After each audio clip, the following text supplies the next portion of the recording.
आज भोटो जात्राको दिन बुढोको पनि छुट्टी भएको दिन म एक्लै बसेर बाहिर खाजा खाँदिनँ भन्न थालिन् बुढी लिएर लिन आएको छु आउँदैछन् खुसी भएर ल्याएर फटाफट थाके एनर्जी छुट्टै छ कहीँ हिँडेको तिमी खाजा खान जाउँ न खाजा खान जाने ल जाऊँ त्यसो भए घरमै बनाएर खाऊँ आज चाहिँ बाहिर कति खाजा खानु हो जहिले जहिले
बिहानको भाडामा थियो कि छैन बुढी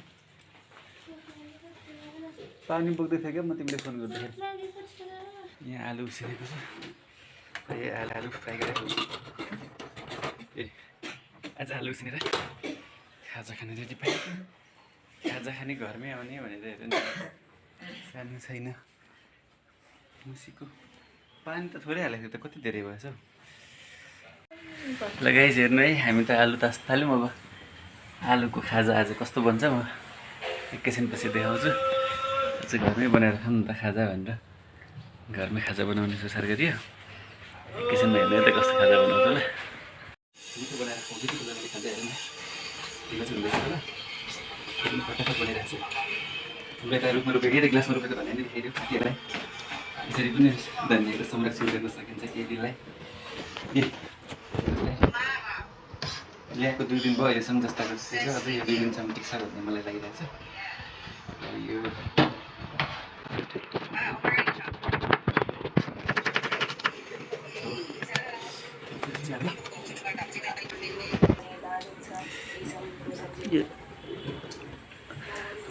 बसाएको कस्तो भइसक्यो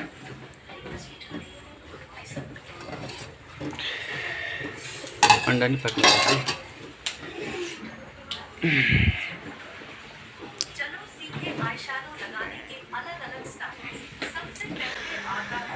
आलू टमाटर प्याज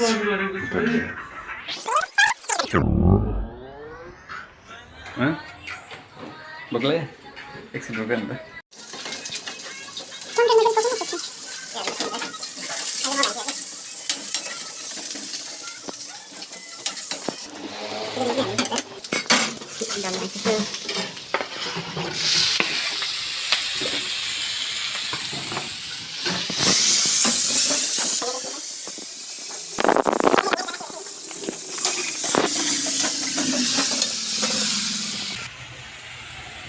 धनियाँको रुख हेर्नु न कति हरियो भएको छ हाम्रो आलु टमाटर पाक्दैछ यहाँ चाहिँ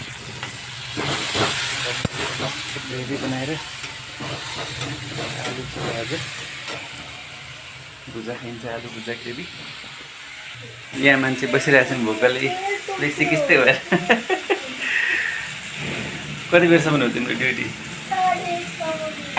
ल टमाटर यो लोकलवाला हो क्या छिट्टो पाकिहाल्छ टेन्सन छैन यहाँ मिश्री तोड्दैछ मिश्री त देख्नै हुँदैन के हो पनि मिश्री धेरै नखाऊ न भने घाँटी दुइरहेको छ त्यही माथि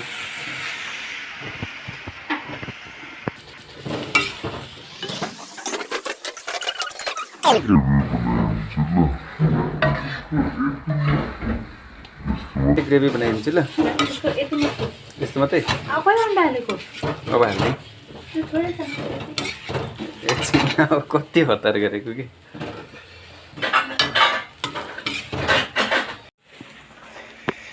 हाम्रो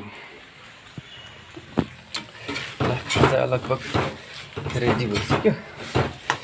अब यो अन्डालाई पनि व्यवस्थापन गरिहालौँ न त। ल अब आफ्नै बारीको धनियाँ नभए पनि लोकल धनियाँ चाहिँ स्योर हो। अब तपाईँहरूले नि यसरी धनियाँलाई ल्याएर पखालेर चट्टसँगले चाहिँ ग्लासमा थोरै पानी हालेर राख्नुभयो भने फ्रेस पनि रहन्छ, 1-2 दिन पनि रहन्छ, टिकाउ पनि हुन्छ। यसरी पनि तपाईँहरूले धनियाँको संरक्षण गर्न सक्नुहुन्छ एक दुई दिनलाई चाहिँ। तपाईँहरूलाई पनि थाहा छैन भने यसो गर्ने गर्नुहोस्, एकदम किफायती आइडिया। उफ, ल फाइनल्ली हामीले चाहिँ रेडी गरिसक्यौँ खाजा। हेर्नुहोस् त, हामीले चाहिँ फटाफट खाँदैछौँ। म मायालुलाई ढिलो हुन लागिसक्यो भनेर। सो खोइ खाऊँ, टेस्ट गरौँ त कस्तो भएछ।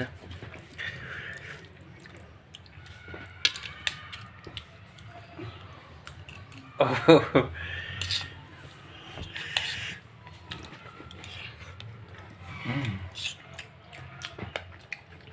अन्डा